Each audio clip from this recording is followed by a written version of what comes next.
Welcome to the 200th episode of the So Video Games podcast, where we talk about any game at all, including new stuff, old stuff, and anything in between. And we've done so for now 200 episodes. If we are playing it, we will be talking about it. Today, we are recording this momentous episode on October 8th, 2020. My name is Brad Galloway. I am the editor of GameCritics.com. And 50% of this here show with me is the guy who is a friend to small dogs everywhere, Carlos Rodella. Hey, it's 200. Boom, boom, boom. Sound effects that we will insert in post-production. Boom, swish, we won't add anything bang. in post-production. It takes too much time. Oh, then we're stuck with what we've got now. Mouth noises. Boom, boom, boom. Yeah, boom. Yeah, I like small dogs. I really do. So you got that one right. They like you too. Yeah, I know. They always come up to me and they're like, "What's up, Carlos?" I'm like, "I don't know. I like you." And you're like, "I like you back." 200 episodes is crazy. I wasn't here for all of them, but I was here for a bunch. You were here for exactly half, bro. Dude, that's crazy amount of You were here for episodes. literally half of the run of this show. So you may still think of yourself as like the new guy, but you're not the new guy anymore, dude. You have got just as much under your belt as Corey did when he left. So now you guys are exactly equal. Well, there is no equal. Corey's a special person. Oh, sweet. But yeah, I'm just baffled and surprised and happy that we've made it this far. And I want to just kind of look back at what we've done. And this whole podcast experience has been awesome. And I thought we'd just talk about a couple of little memories. Yeah, that's great. Yeah, so folks, as Carlos just suggested, we're still going to talk about games, and you're still going to get the stuff that you love for sure. But this is a slightly different episode. We're going off script and doing something special to celebrate 200. We had a lot of suggestions from the listeners about what we should do, and we are fundamentally lazy people, and so a lot of the suggestions seemed like too much work. But thank you very much for all those great ideas. If we were more energetic, we probably would have done some of those. So we ended up thinking about it, and I think the idea that we ultimately came up with is kind of like the best one. Not to poo-poo any of the suggestions we got, but I'm really happy with where we ended up. So we will get to the games, but before that, Carlos, please tell us what is different about today's show. Yeah, so I mentioned memories. So in the beginning here, we're just going to go through and just talk about the show and some of our memories of being on the show and things we've kind of endured while doing a podcast. And then we'll get to some games, like a regular episode, because we always play all the games. And then later in the episode, at the end, I'm going to go ahead and find weird, funny, interesting segments from past episodes and put them together. It's a clip show. It's a clip show, like every sitcom that goes on for too long and the writers don't know what to do next. They do a clip show. Yep. We're doing a clip show. But the twist to this clip show, I think, and the thing that elevates it above all other clip shows, is that in addition to the clips that you will hear from our highs and our lows and even some of our mediums, is that we really want to know more about you. And in fact, this was kind of kicked off by, again, another shout out to the Killmaster. Greg Killmaster. We talked at length about him on the last episode. Love that guy. And that was kind of what got us thinking on this track, where we love doing the show. Doing the show is great. I love being here. Carlos loves being here. I love talking to Carlos. I assume he loves talking to me. If not, he hides it well.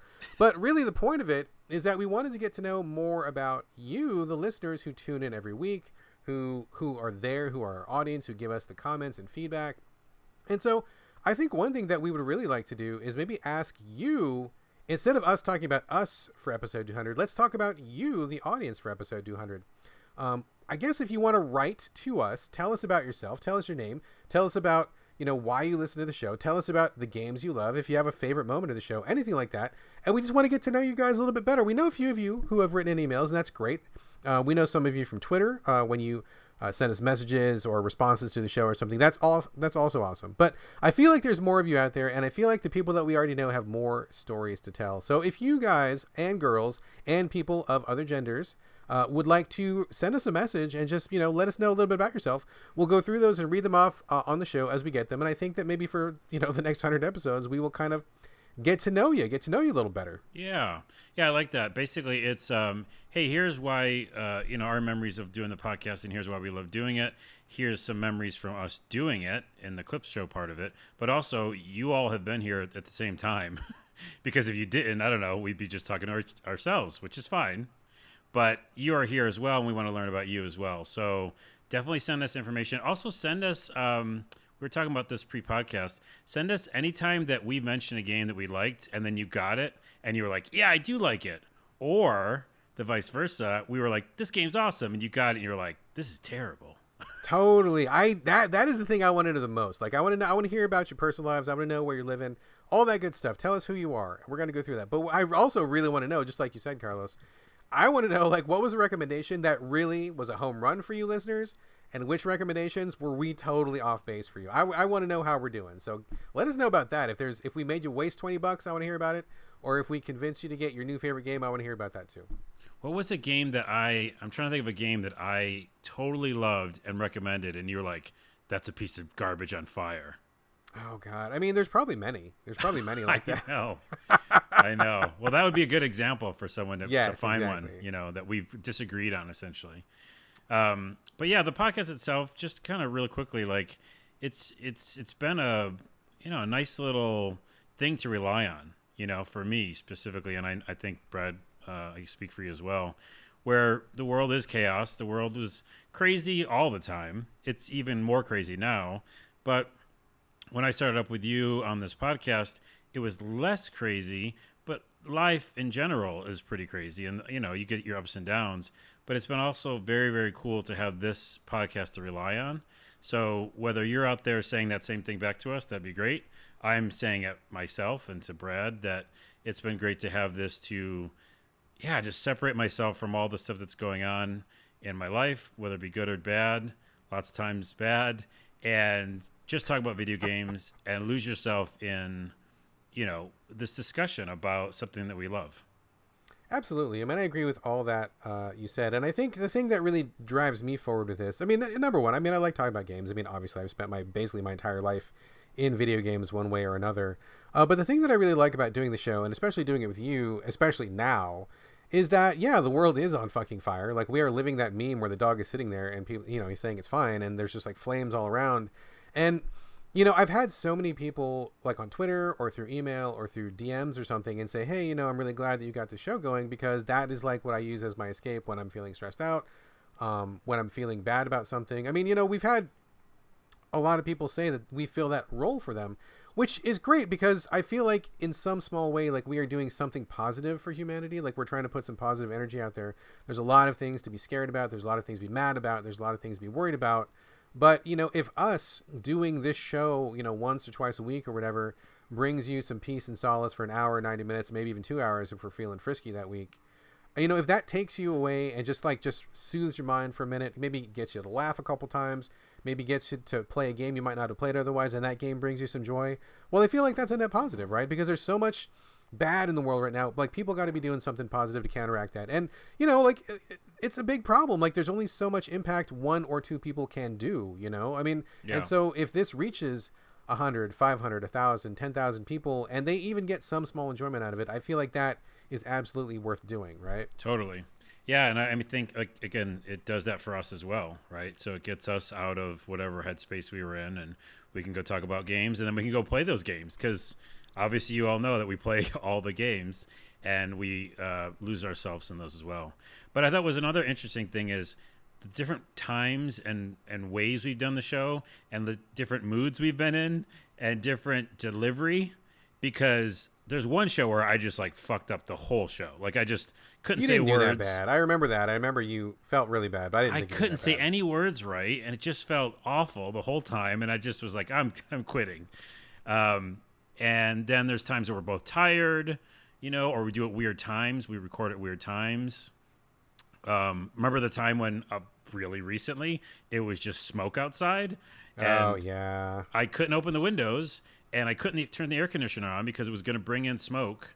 And so I just basically sat there and sweated while we did like a podcast for 2 hours. Yes, you were like liquid version of Carlos as we were recording that. Yeah, I mean, we try to, the show must go on no matter what's going on outside. And I remember that week. That was a hellish week.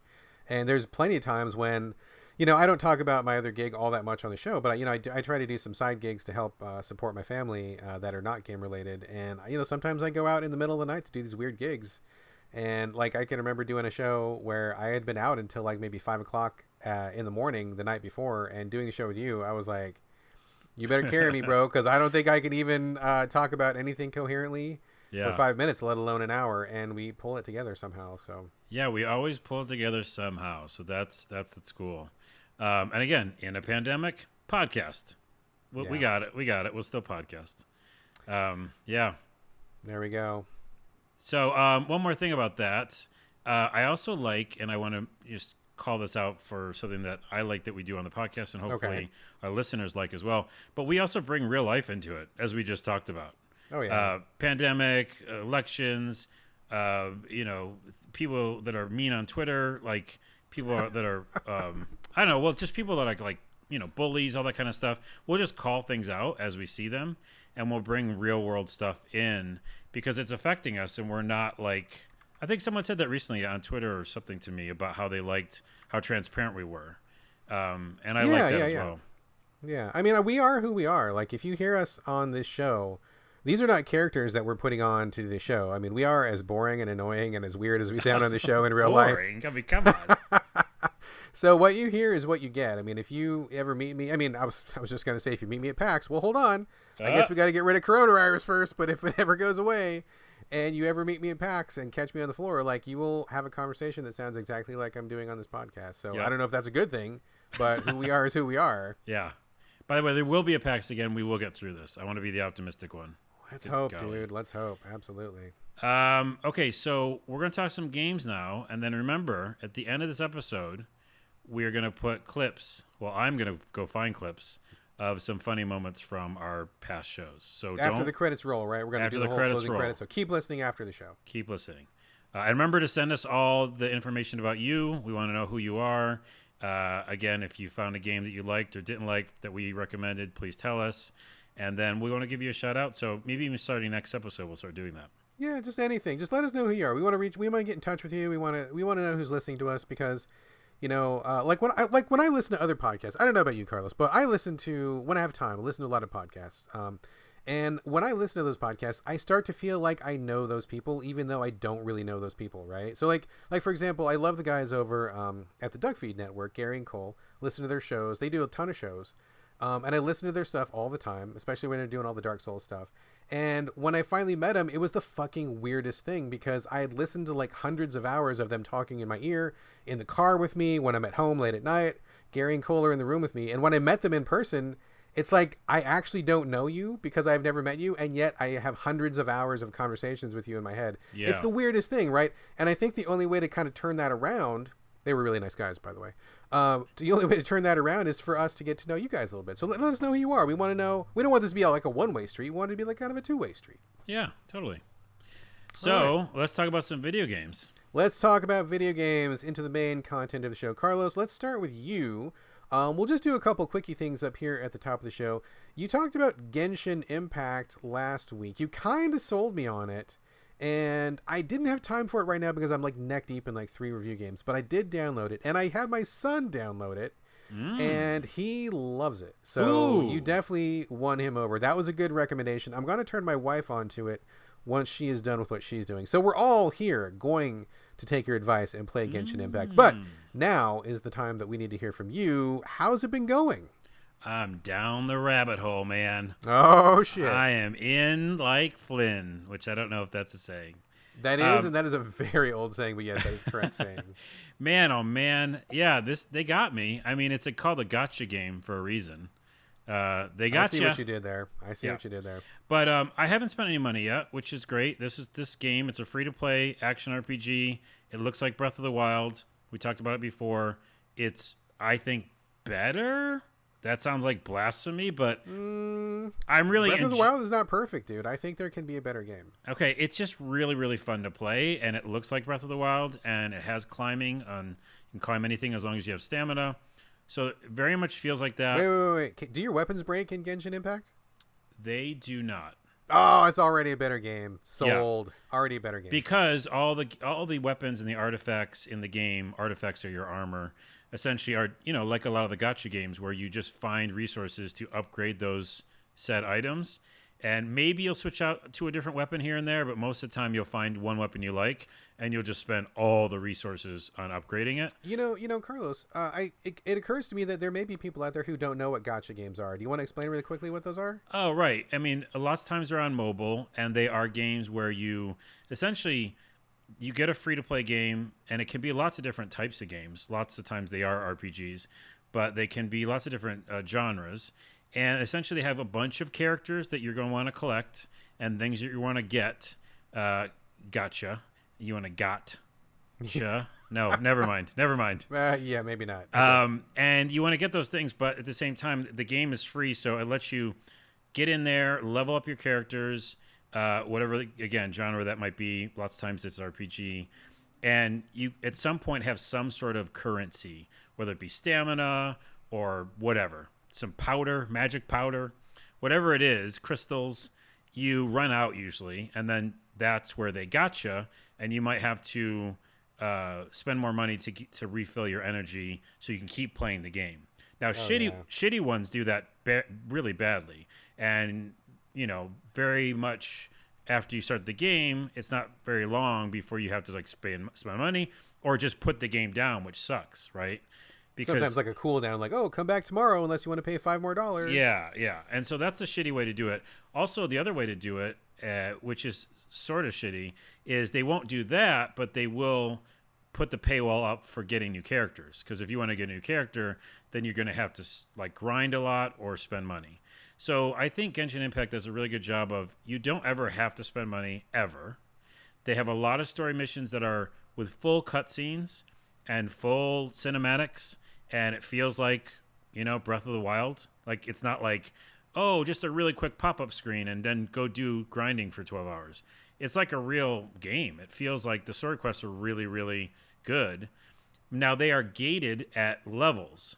So there are some levels that pop up in the storylines where, if you're not an adventure rank, it's what it's called, adventure rank, a certain level, then you can't do these story missions.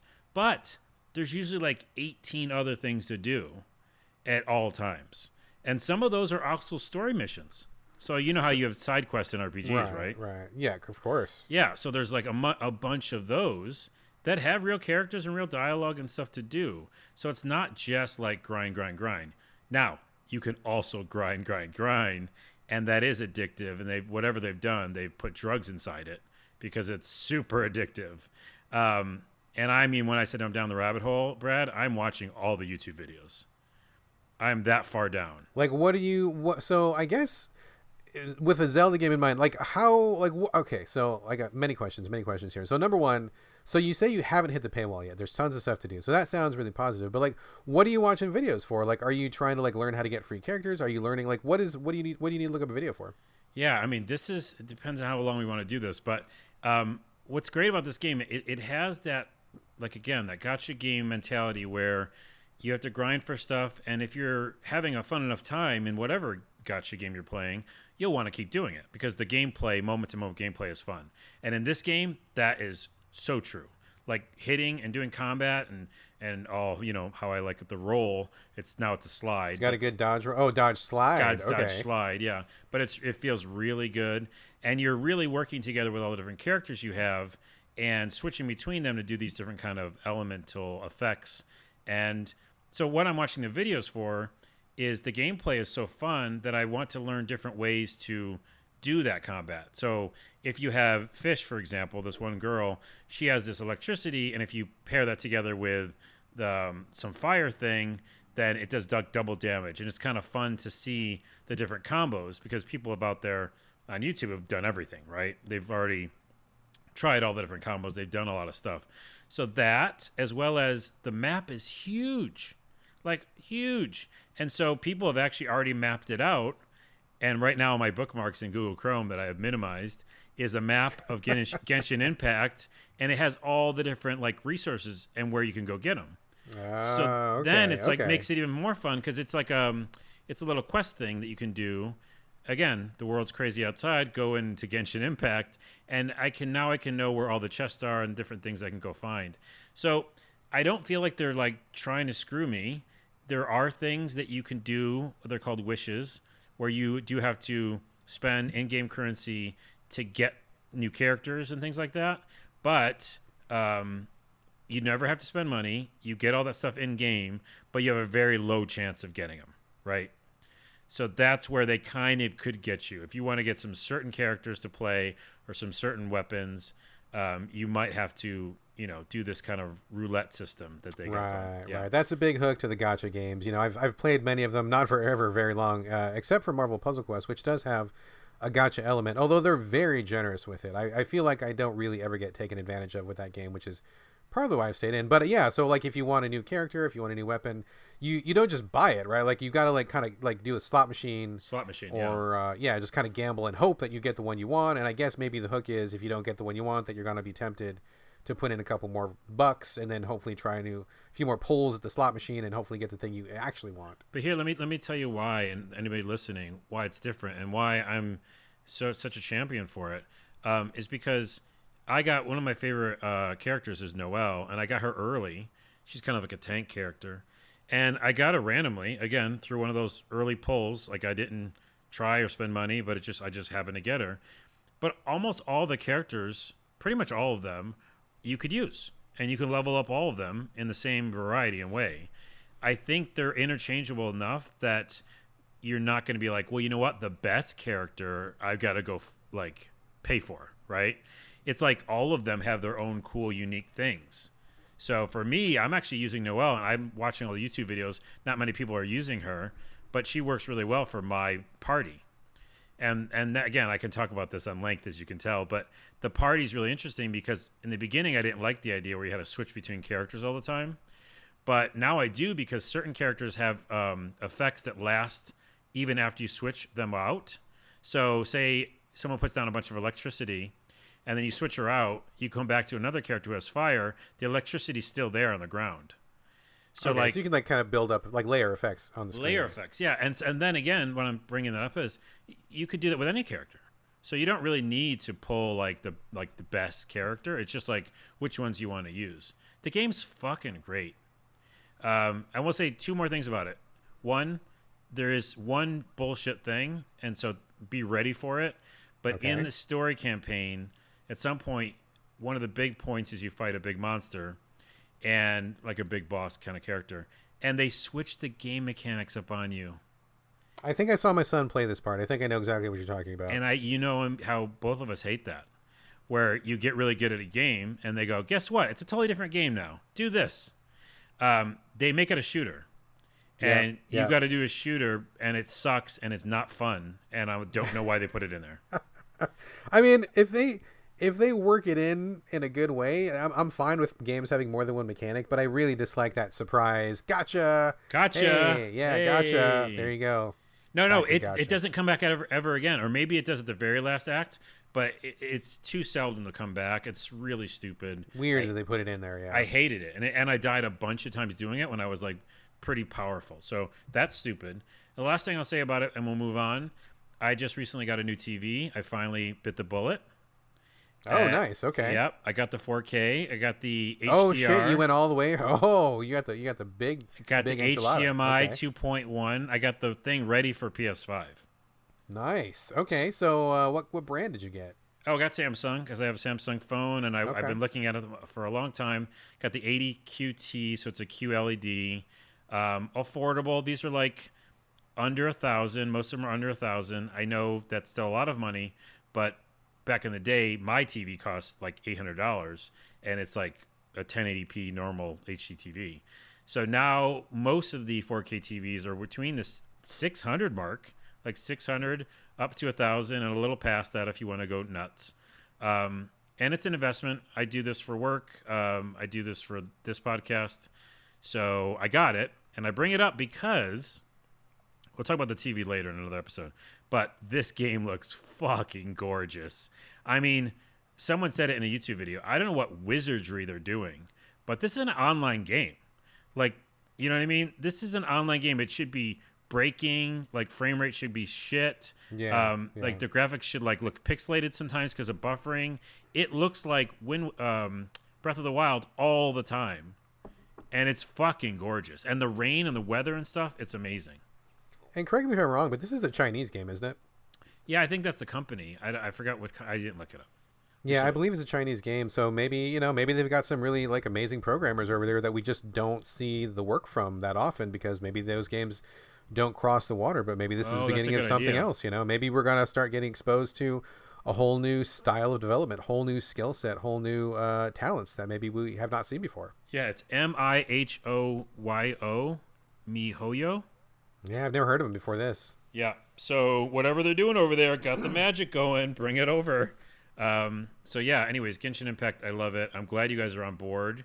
And yeah, again, you for your family and for everybody else listening, you don't have to spend money ever. Excellent. All right, that is Genshin Impact. I'm sure we will talk about it at least one more time. Oh my goodness, probably 4 more times. I'm down the rabbit hole, Brad. All right, we'll see. We'll see how it goes. Let me take over for just a minute here. I got a couple of quickie things. One, I wanted to circle back to a game that you brought up a while ago in the show, Going Under. You remember talking about this game before, right? I sure do. I'm still playing it. Yeah, you kind of sold me on this one. I was on the fence. This is a top-down roguelike, kind of a beat-em-up sort of a thing. It's really bright and colorful, and the story has a lot to do with startup culture. It's kind of a parody of startup culture. I was really looking at it kind of hard because, I'm Mr. Roguelike. I play all the roguelikes, but something about this one I just wasn't sold on the trailer, right? Like I was kind of getting a little bit of a Spidey sense tingle going on. But you spoke really highly of it. The person at our podcast, CJ Salcedo, he is also really a big fan of this game. I had multiple people on Twitter tell me that I needed to check it out. So like all of that pushed me over the edge. Picked it up and I put a lot of time into it. And I got to say it was pretty good. It was pretty good. I did not finish it because although I really liked a lot of this game, I like the colorfulness of it. I don't know that I like the graphics so much. I think maybe perhaps the graphical style is not to my taste, but that's just a taste thing. That's not really like a criticism. The systems were pretty good, like pretty standard, but well done for the roguelike genre. So that was pretty good. The writing was pretty funny, and I was in. I was playing it every night, making progress, and it was going pretty well. But the thing that got me to put it down, I don't know if you got this far, Carlos, or not, but you have to go through 3 different dungeons. Each one is themed after a different app. One is like a LinkedIn app, one is like a dating app, and one is like I forget what it is. Anyway, whatever. It's like a tech theme. Anyway, I got through that, and I figured, okay, well, there's probably going to be one more dungeon because that's how video games work. Sure enough, there was one more dungeon. I got to that dungeon, beat the boss of that. I'm like, okay, cool. I think I beat the game. That was really fun. Had a good experience. Ready to walk away. And they're like, nope, you ain't done. And I'm like, oh no. Yeah. So what they want you to do, and I don't think this is much of a spoiler, or if it is, it should be spoiled. They want you to go back through all of those dungeons again and fight a harder version of the dungeon and a harder version of the boss and do that whole thing again. And I'm like, dude, it's not that interesting to do the exact same thing you just did, and it's just harder. Like, that's not real fun. And I gotta be honest, dude, I was kind of determined to beat it at that point, so I did finish 2 of the 3 harder version dungeons, and I got to the 3rd one, and I got killed, and I was just getting my ass handed to me, and I'm like, you know what? I shouldn't have to be doing this. This is not fun. This is boring. There's nothing new happening here. It's just harder.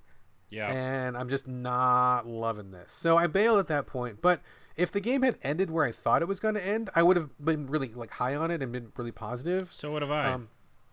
Yeah, so that was a real bummer, and I think that was a real bad call. I mean, honestly, I think perhaps the developers were afraid of turning out a game that was too short.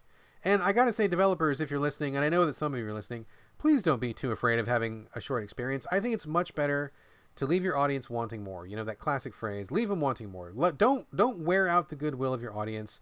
Don't feel like you need to give somebody 20 hours when you've only really got 10 hours of content. Just don't extend it for no good reason. Yeah. If it was a bonus, if I had rolled credits and they were like, oh, and BT dubs, you can do these again if you want, I'd been like, okay, cool. I don't want to do that, but I rolled credits, so I'm fine. We're good. But they didn't do that. Yeah. And I get really frustrated when developers do that. I don't think it's a good idea, and it just wasn't different enough and wasn't interesting enough to keep me going through the entire thing again. I totally feel that, and I feel I also got to that same stage, and I'm in the secondary bosses. Oh, yeah. And I was frustrated too because I did like the story, and I did like how it was starting to wrap itself up. Mm-hmm. If you play it, you'll notice you're like, oh, wow, some really big thing happens at the end, and you're like, this could be really cool and story-wise, a really nice way to wrap it up. And if it ended there, I would have been very happy.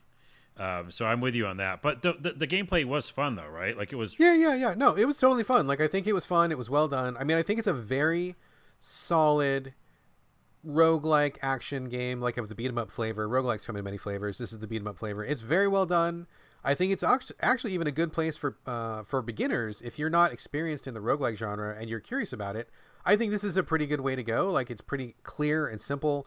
The action is fun. I think it does what it does really well, and the story is pretty funny to boot. I really wish it would have ended where it was supposed to end. Yeah.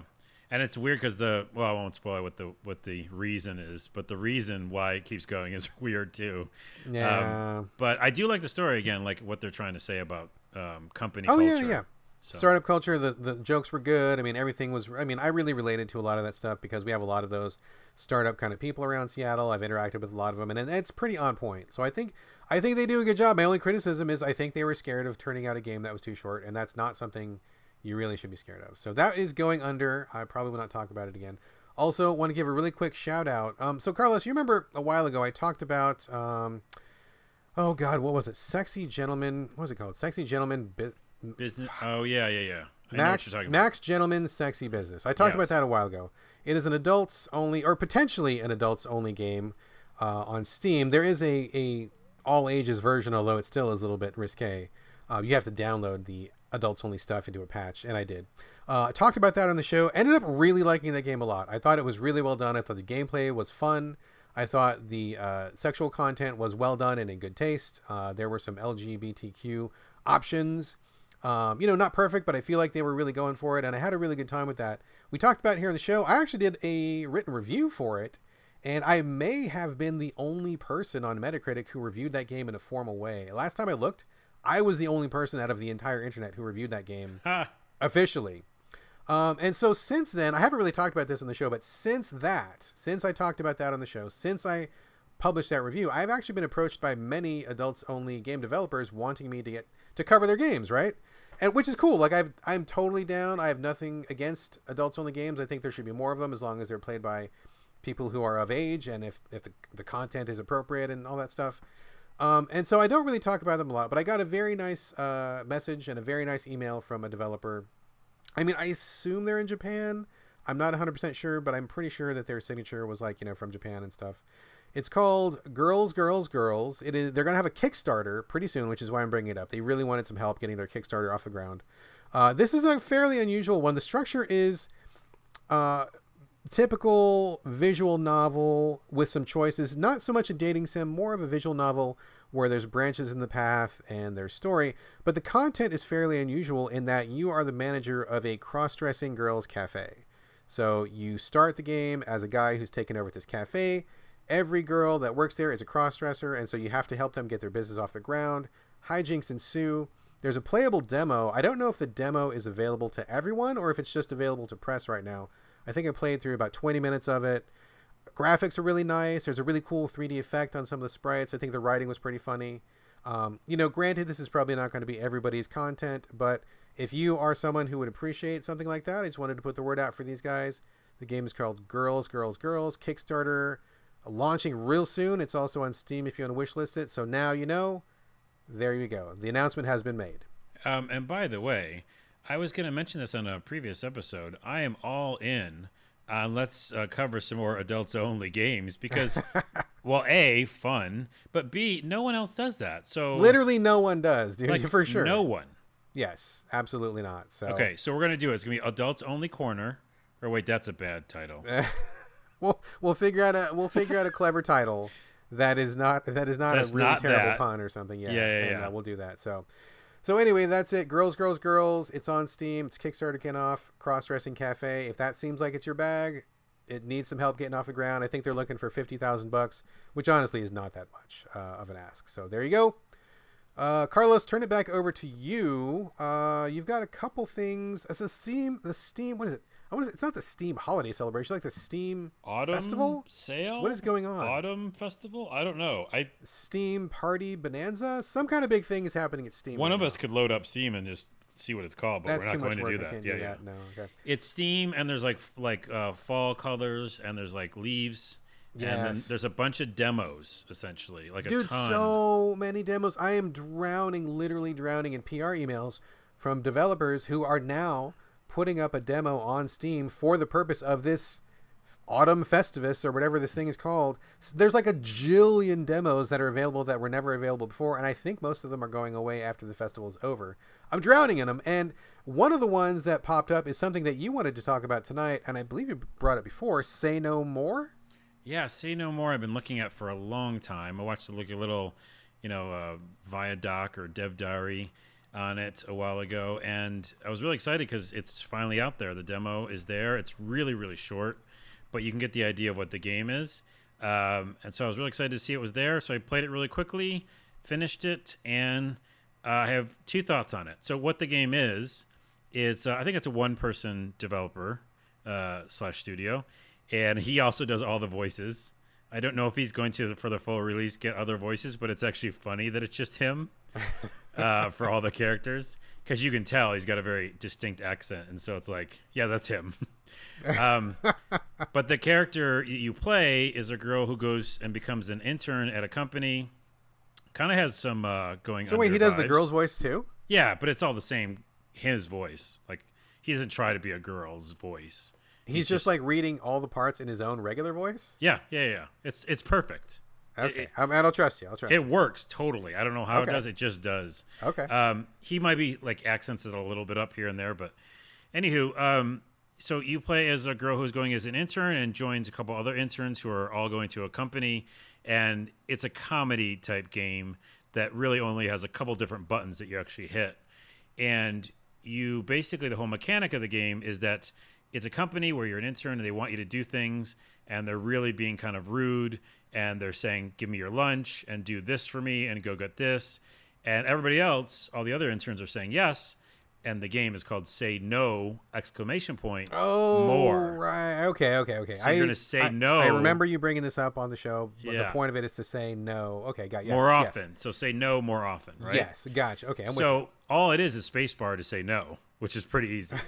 And so once you learn how to say no, and I won't ruin the surprise in how you learn that, that's the mechanic of the game. Was you go up to somebody and they'll say, hey, can you, and you can interrupt them, just say no right away. And then when you say no, they usually go flying. Like you push their body back and they smash into their like desk. you're doing like a little Fusro Da from Fusro or Da. something? You're no Fusro dying, yeah. It's endlessly fun, but then you learn the mechanic of laughing at them. So you can also laugh at them, which confuses them, and then say no.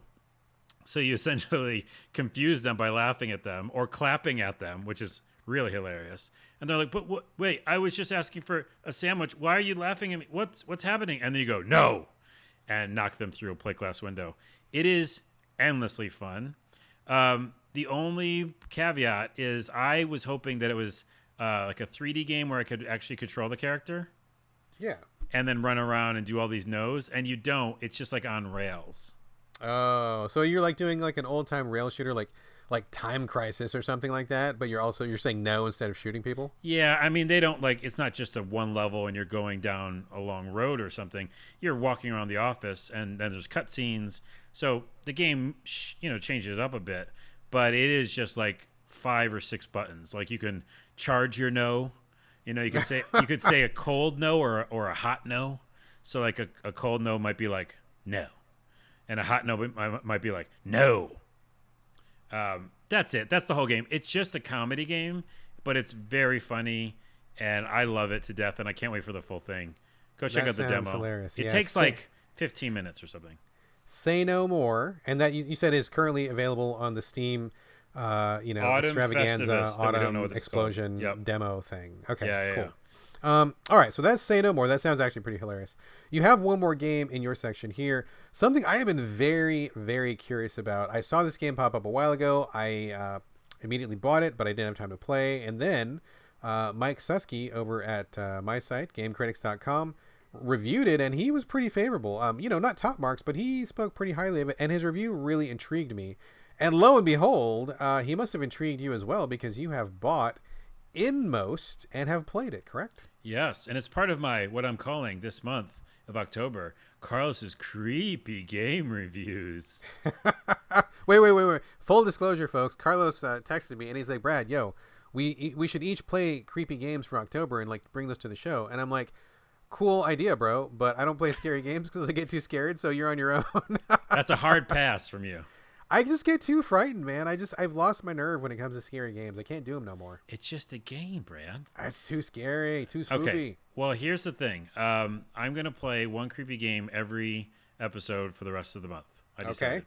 Which is it's a tall ask because we do more than 4 shows. We do a lot of shows. So, but this is my first one, and I thought it would be a good one to do. I looked at the artwork; it looks beautiful. It's a sprite-based, platformer, but it's really a story-based game. It has feels of, I don't want to say Dark Souls, but it has parts where you can die pretty quickly. Whatever we call that genre, I don't know. It's not. I don't want to call it Souls anymore. But you can die easily. Like it's there's one-shot deaths in this game. And this is like it's like a 2D pixel game, right? Like 2D pixel platformer, but I don't want to call it that because it's more like a puzzle game. Okay. And essentially you play as 3 characters and they all have stories that are different stories, but they're somehow intertwined, and they tell you that at the end, but I haven't got to the end. Okay. So I won't spoil that. But one of the characters is a little girl. I think that's who you start as.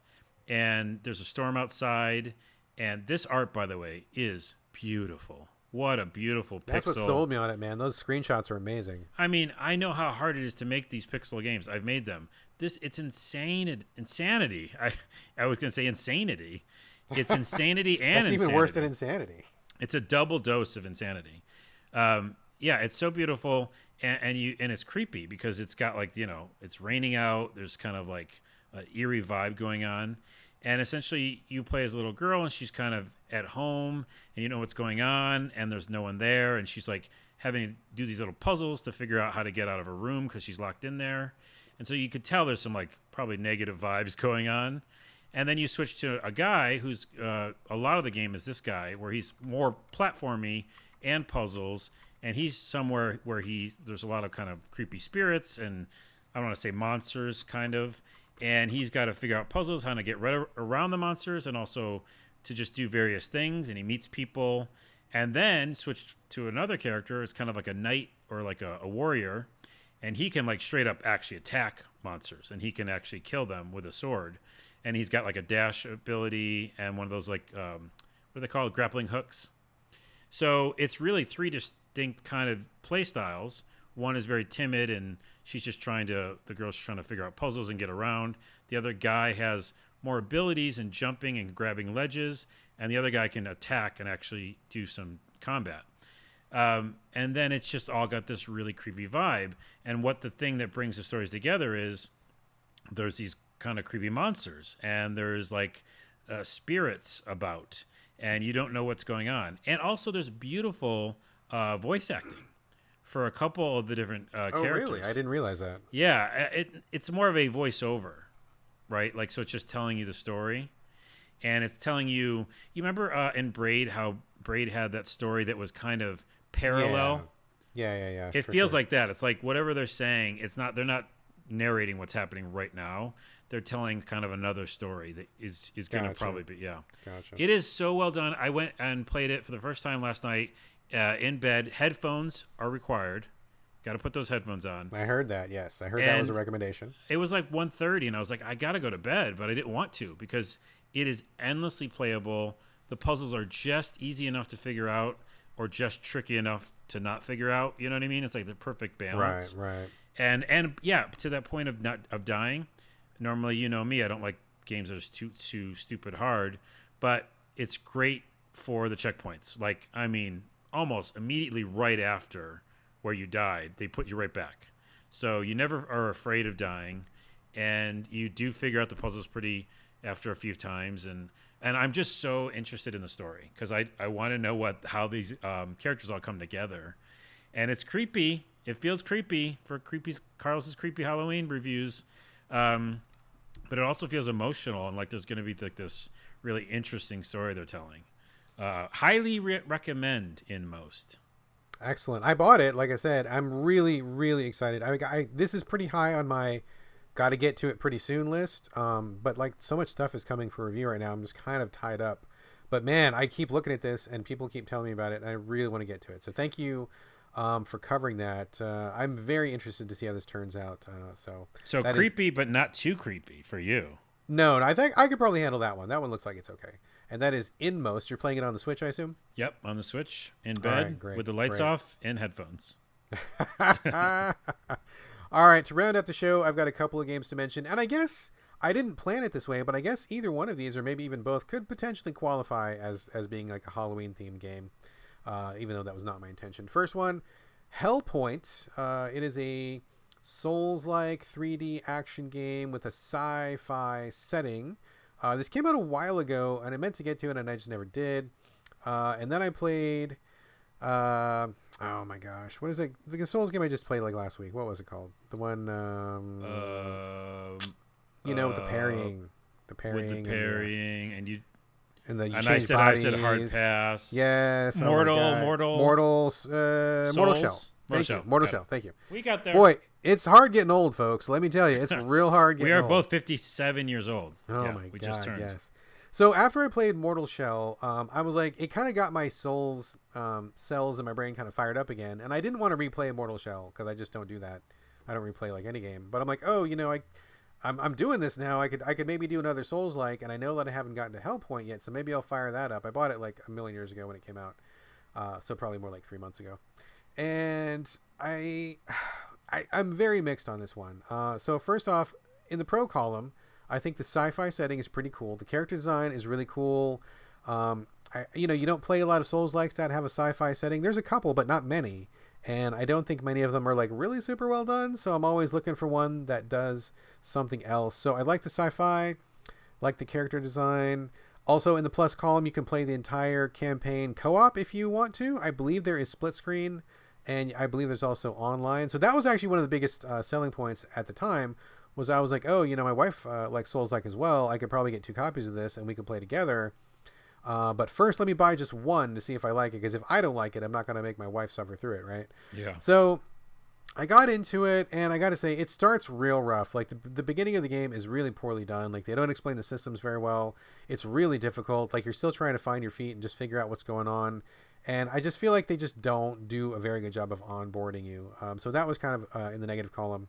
And beyond that, it just doesn't feel good, Like, there was a lot of things wrong with Mortal Shell, like a ton of things that were wrong with Mortal Shell, but where they got it right was the combat felt awesome. Like, it felt like when you swung a big sword, like that sword had weight, and when you hit a guy with it, he got rocked back, and like it really felt like you were in there doing those moves, and it all was very like visceral and in your face. In this game, it does not feel that way at all. Like, your character is kind of like squirrely.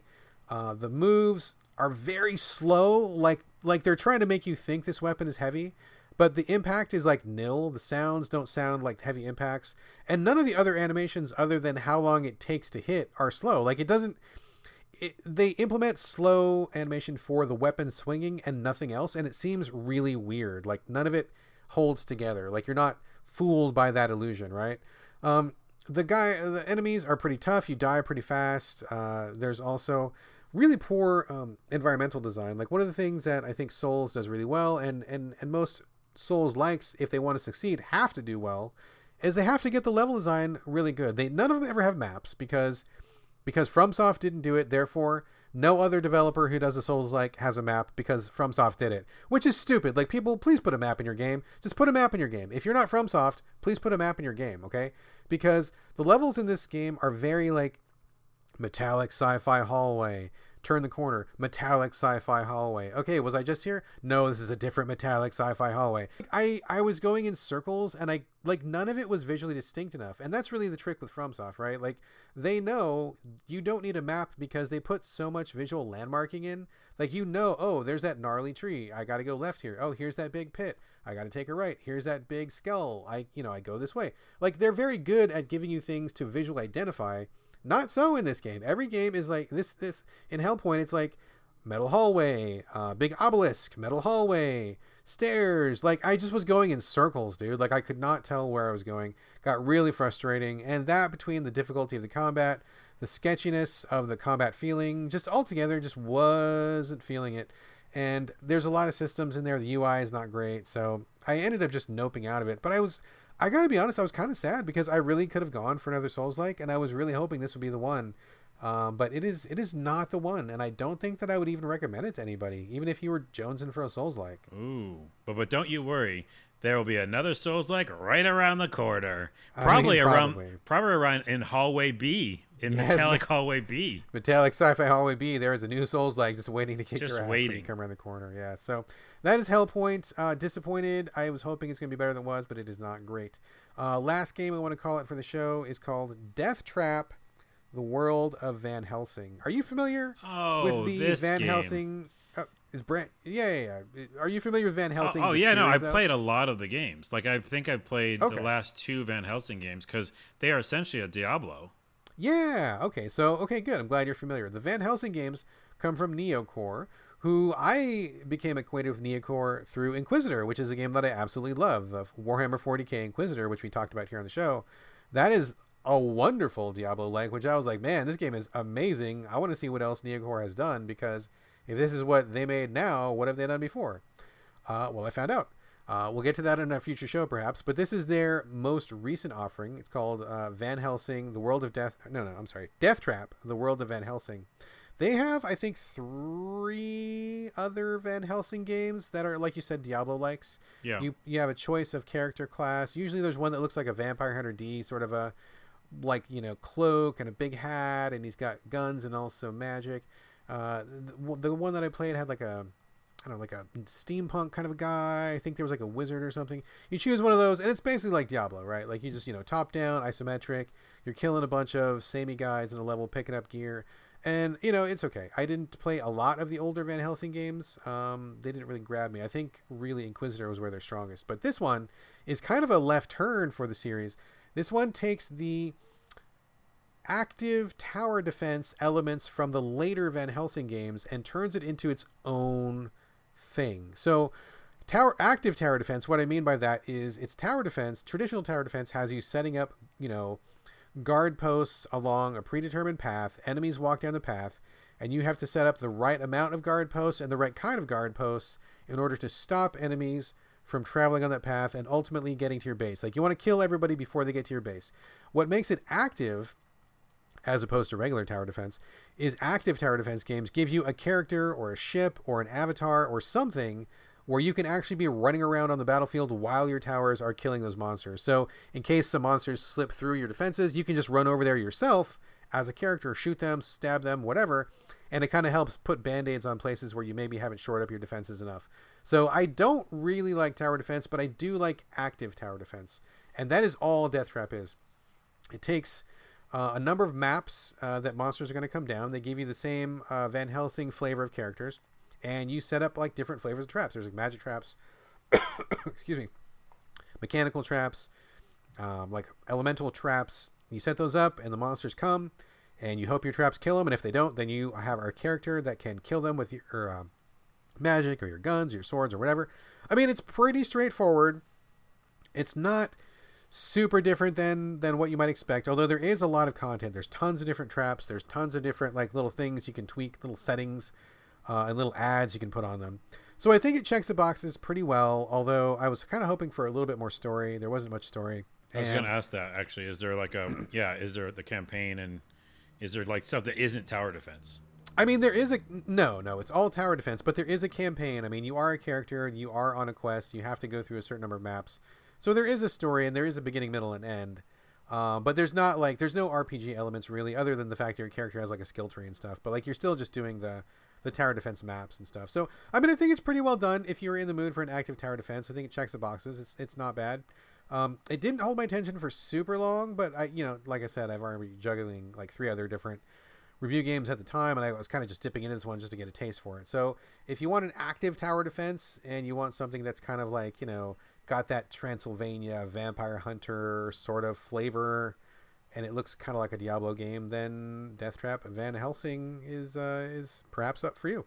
So that's going to be a hard pass for me. Not a fan, huh? Well, by the way, we have got a lot of kind of creepy stuff in the show, because Van Helsing, that's creepy. I like the Van Helsing games, and I want to give them a shout out again, because they're cheap now, probably on every system. I would say if you're jonesing for a Diablo game and Diablo 4 isn't out yet, I give them a try. They're really good. You But can even buy the trilogy, like all together on PS4. The remastered trilogy, I think, is being sold as a oh, bundle right now. wow, I'm sure it's a great deal. Okay, so they're really fun, and they would definitely, they're not like throwaway games. No, they're not. No. They're like visually pretty damn good too. So, but I will say the last one I played, like you said, introduced the active, what do you call them? Active tower defense. Yeah. And I did not like that. That was like the part I liked least. And in the game Ease, it's an Ease game, lacrosse or whatever it's called. I think it's called Ease Lacrosse. Ease Lacrosse would be an amazing fucking game. Look it up, though. I bet you it's very close to that. I'm not crazy. Look up will you Ease do research? LaCroix. LaCroix? Ease LaCroix. I'm going to look it up. Ease something, right? In that one, they have a lot of tower defense. And I was like, fuck, I don't want to do that. And other people, yeah, they enjoy that aspect. But for me, I don't want that in my RPG. I don't want that in my Van Helsing game. Because I think they do a very good job of being a Diablo game. Is it Ease Lacrimosa? That's it. Okay, Lacrimosa. Lacrosse, Lacrimosa. You're close. It was in the ballpark. It's a hard pass. I don't want those. For me specifically, I get flustered wanting to, check up on everything all the time. Well, it's. I mean, I find that they can be really stressful. It's a balancing act between overwhelming the player and giving them enough agency to get things done. It's a difficult genre to get right, I think. But I will say, interestingly, when I was talking to the PR person about Deathtrap, he was saying that was a really, really popular aspect of that particular Van Helsing game. It was so popular, in fact, that they were motivated to spin it off into its own thing. Interesting. So, I mean, maybe it's not your bag, but clearly there's a lot of Van Helsing fans out there who thought this was a pretty cool thing. So if you like active tower defense, definitely check this out. Yeah, but I was wondering because, again, not to bring my work into it, but with us, we always listen to the fans for the game I'm working on, Scavengers, and see what they like. And I'm wondering where they got that feedback from with that Van Helsing game, their last Van Helsing game, because was it in their Discord community? Was it like emails? Did they see it in sales somehow? Like, how did they determine that part of the game was the one that they should spin off? And this is always the trick to get into some game developer talk for a minute. You got to be careful, and I am guilty of this as well, to not just listen to the what's it called, the minority of the vocal minority, right? Because they can be very, very loud about it, but it's not everybody. So that's a perfect example. I mean, actually, I'm glad you brought that up, dude. And I'm glad you brought that up because total tangent here for a second. Total tangent. We never do that on the show. No. Speaking about listening to the vocal majority, did you play Spelunky, the first one? Vocal minority. You said vocal majority. Oh, I meant to say vocal. Did I say majority? I meant to say minority. Yeah. No. My bad. Vocal minority is what I meant to say. Sorry. Yeah. So I did play Spelunky. Yes. Okay. So I played Spelunky and I didn't really get into it. Did you get into it or no? No, it's not for me, but I know why people like it. Right. Okay. So I have a lot of people in my feed, a lot of friends, a lot of close personal friends who are real big fans of Spelunky, and I know a lot of people flipped their shit when they saw that Spelunky 2 was announced. I think it was announced last year or whenever it was first announced. So many people were like, "Oh my god, I love Spelunky so much. This is crazy. I'm going to buy this game. I'm going to get into this so hard." And when it finally came out, I didn't even know that Spelunky 2 had come out. It had been out for 2 weeks, and I still thought it hadn't been released yet because that was how quiet it was on my feed. And I'm like, what is going on? People were losing their minds at a trailer last year, and now that it's actually out, nobody gives a shit. What happened? I mean, and to be fair, Hades came out and that ate a lot of its lunch, but at the same time, I was talking to some people and they're like, yeah, it's just more of the same. And I'm like, so I think there's kind of a discussion going around Spelunky 2 right now about why the reception has been, I mean, I'm sure it's doing okay, but it just didn't blow up the way that it did last time. And I think people were saying, yeah, it's just more of the same except harder, and it was already hard enough for me last time, so instead of it being different or offering something new, they're kind of doubling down on what the hardest core fans want. And that's exactly what you're saying about listening to the vocal minority, where the people who are very vocal perhaps might make up a very small part of your player base, and the people who might potentially be customers will stay away because you're focusing only on the people who are haranguing you about something, and you're not looking at the big picture. The same thing happened to Souls series, right? Souls started buying into their own hype about being so hard and about prepare to die and all this shit, that they kind of doubled down on it, and instead of broadening it and expanding their game design, they kind of narrowed it and kind of like they really like Dark Souls 3, I think was kind of garbage because it was just kind of built for the fans who like Dark Souls so much, but it wasn't a properly well-balanced game, well-rounded game. So I think that it's a danger for any developer. Like you said, when you start listening to the vocal minority, instead of like looking at your whole vision or maybe thinking about new customers, if you just give the vocal people what they want, you're almost guaranteed to fail because those people are not really your entire audience. It's a very small portion, and what they want is very specific. Like, I don't think everybody out there wants a game that is exactly like what you just did, but harder. I think very few people want that. I know it's tricky though. It's interesting, but it's also tricky because that vocal minority could also have tons of friends in a whole community that like that same style of game too, right?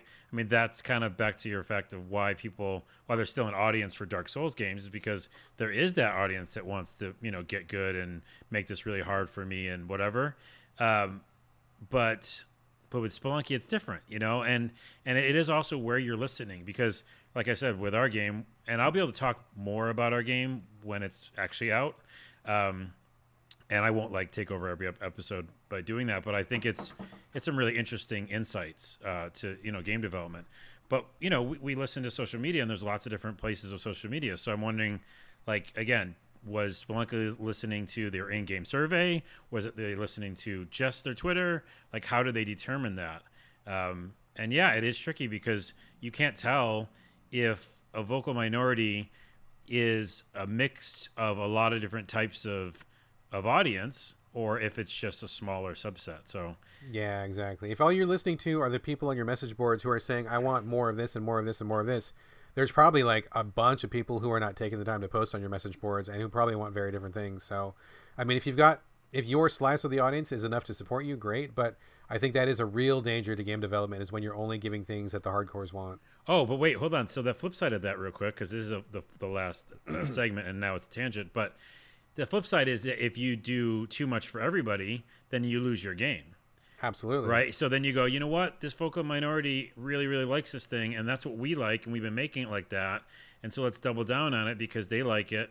But then the opposite is go, okay, well, they're not everybody, so let's put in a bunch of stuff that, broadens our game for a broader market. But then maybe that bites you in the ass because now you're not even doing – now your style's lost. Right. So it's really interesting, and I think it will be fun though to talk about it a little bit more when our game is out, because just like a bunch of other gaming press people who went to development, it's a really unique aspect to see in between both sides. Yeah, no one ever said game development is easy. I mean, if I was a developer trying to decide which way to go, I mean, I guess the only thing you can really say is, if you've got a vision, just follow your vision. And I think that will ultimately draw people to you.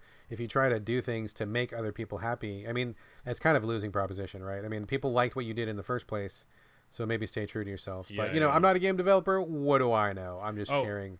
Yeah, but no, you're sharing your good thoughts. They're your thoughts. They're real thoughts. I was going to say one more thing on development is that we talked about on this podcast many times about the games that I make. So, because this is episode 200, I thought I'd just give you a quick update. That platformer, you're like, just put it on Switch, remember? Yeah, you're like, just get your money, girl, for your title card and put it on Switch. Yeah, I can't because I was programming in Construct, and Nintendo Switch plays nicely with Unity when it comes to porting. So if any listeners are out there and can help me get my Construct 3 game to Switch. Crowdsourcing. But if not, I think I've got to start over in Unity, which sucks. If I want on the Switch. If you want on the Switch. Yeah. So little update on that. All right. Anywho, that's the end of this fucking episode, right, Brad?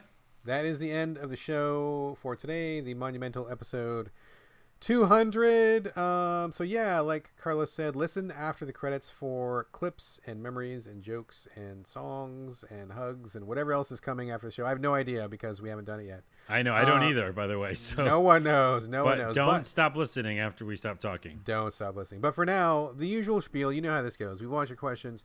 We want your comments. And like we said at the top of the show, we want to get to know you a little bit better. Send us information about yourself, where you are, what games you love, favorite moments from the show, and if there's any games that we've recommended that you have loved or hated, hit us up, sovideogamespodcast@gmail.com, also on Twitter @sovideogames, or you can hit us individually. Carlos, where can people contact you this week? Yeah, I guess just, jeez. Oh, go to my YouTube because I'm starting to do more videos on there now. So youtube.com/a-lot-of-things. Excellent. As for me, same as always. It's my name, BradGallaway on Twitter, on Instagram.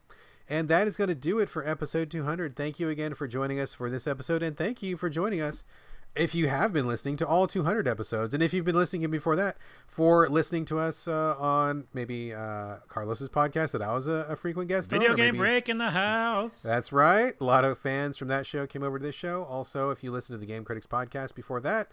So if you've been listening to us for any length of time, thank you for listening. And especially thank you for listening today. So we will be back again before you know it. I think we're going to try to do another episode before too long. I've got a lot to talk about. I'm sure Carlos does too. And we are in fourth quarter madness right now. The game releases are hot and heavy, so it's going to be heating up. So we'll see how that goes. But in the meantime, that's going to do it for this episode. This is bye from Brad. Bye from Carlos. And don't go anywhere because there's going to be some funny clips coming up. In quotes, funny. I haven't picked them yet. In quotes, funny. And here we go. Roll it.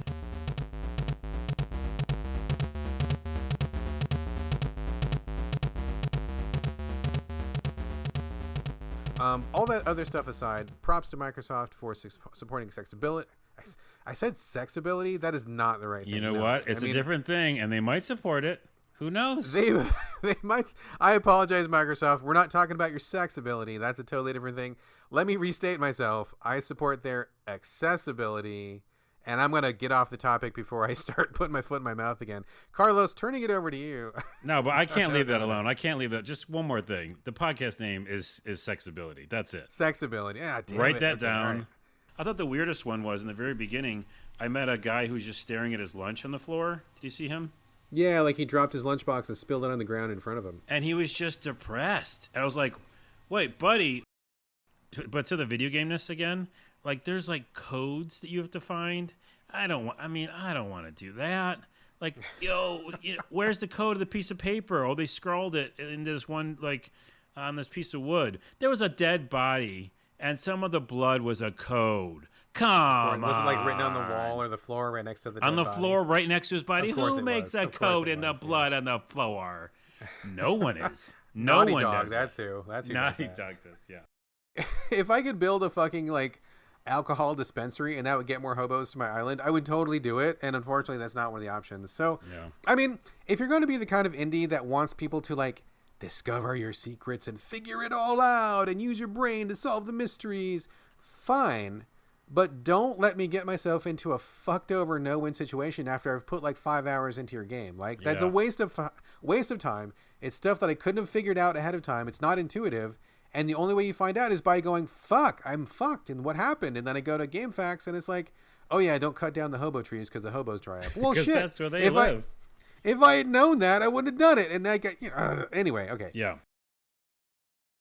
I am not a fan of roguelikes.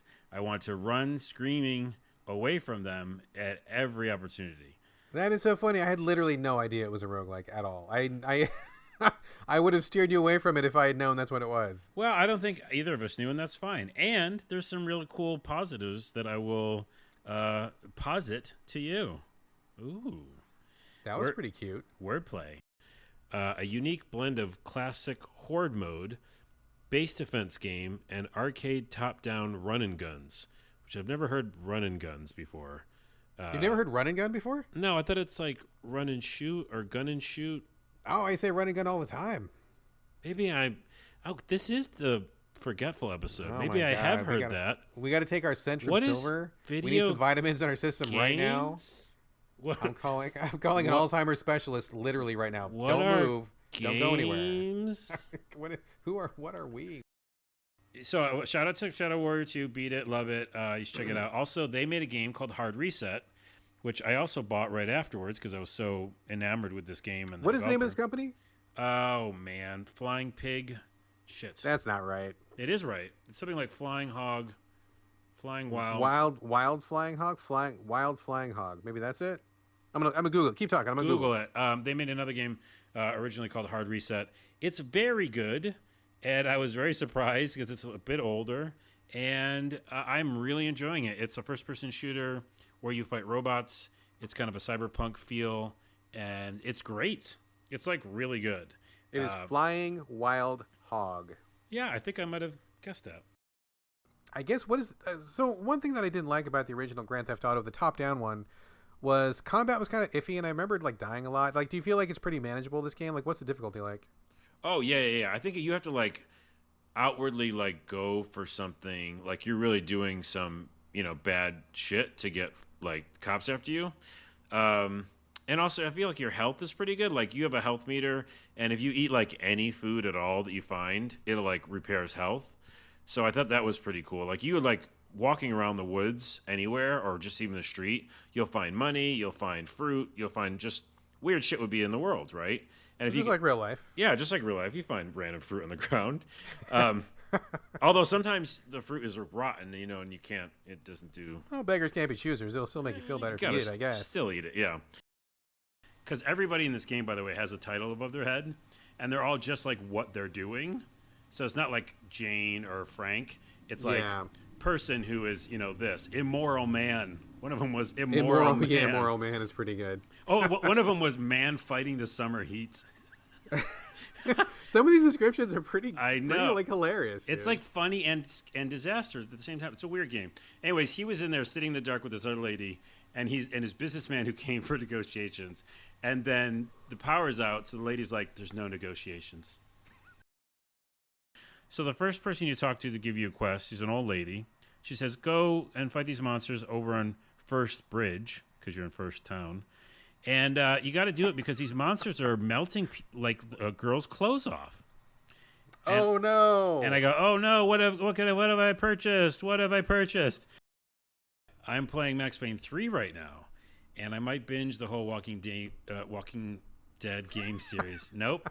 Oh wait, did I just say Walking Dame? Because that's a hilarious Walking Dame game series. I think is that a game or is it a porno? Because it sounds like a porno. No, it could be both actually. It's a sexy video game called Walking Dames. Walking Dames, yeah.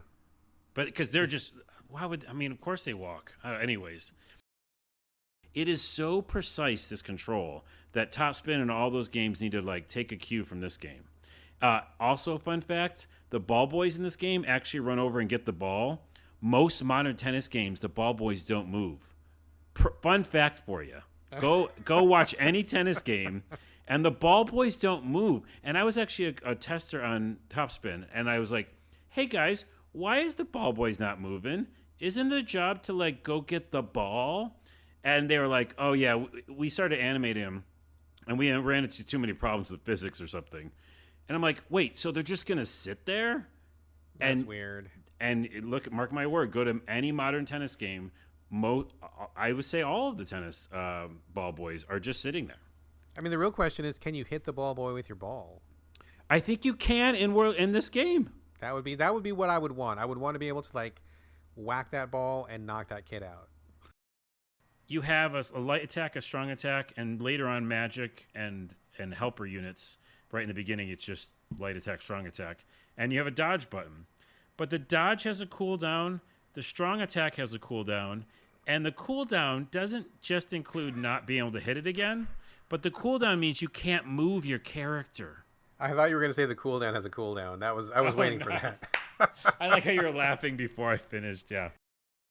Oh my god! But Brad, the cooldown has a cooldown, and that cooldown has a cooldown. It's like cooldown Inception. But you're not wrong, because guess what happens when you swing your strong attack? It has a cooldown, but yeah, you can't move your character. So like, I ended up going to bed at like 5:30 in the morning because I was like, "Oh my god, I'm doing it right now." I know, right? Like, I'm doing it. I got to get it. I'm going to do it right now. I don't fucking care. I don't care. I'm going to make some coffee. I'm going to do some fucking speed. I'm going to stay up all night long. It doesn't matter. I'm going to finish the fucking quest. So I'm looking forward to a redesigned controller. Honestly, I just straight up think it looks better because I think the Xbox One has always looked like garbage. I have the original OG model, and it's so fucking big, dude. I have it sitting on a box because it doesn't fit anywhere. You can kill a man with that. You can literally kill a man with that. It doesn't fit inside my entertainment center. It doesn't fit anywhere, and so I have it on a box next to my TV because I have my box on a box because I can't fucking fit it anywhere. Yeah. And so I was like, wait, I don't want to go through. The game just started, and I was like, I don't want to search. It was like a search bar. Search for a word. You don't know what words to search. Go ahead. We'll give you one. Now search for other words. And I was like, no. And then as soon as you search for a word, if you remember in her story, it's the same mechanic where you bring up a video, but that video could be any place on the timeline of the story. Yes. And I was like, oh, that person has a different like outfit on. I don't want to play this game. Kind of a throwback. But Pong back in the day in the 70s and later on when I was born and we were born in the 80s was still around. And in the early days, it was an actual arcade cabinet with two kind of, what are they called? Not rollers. Like paddles. paddles, Yeah. Which are those things where you kind of, kids don't even know paddles. No, kids don't even know what paddles are, dude. What is a paddle, Carlos? Yeah, paddle's like a circle that you can turn like a knob. It's a knob. It's like a big knob. Which brings me to my next question. What is a knob, Carlos? Because we don't have knobs anymore. Yeah. Everything's a button. Everything's touchscreen, Carlos. Everything's touchscreens these Carlos, days. tell us about the past. Well, kids, gather around the fire. It was an old snowy day. For some reason, it was old as well because it was the olden times.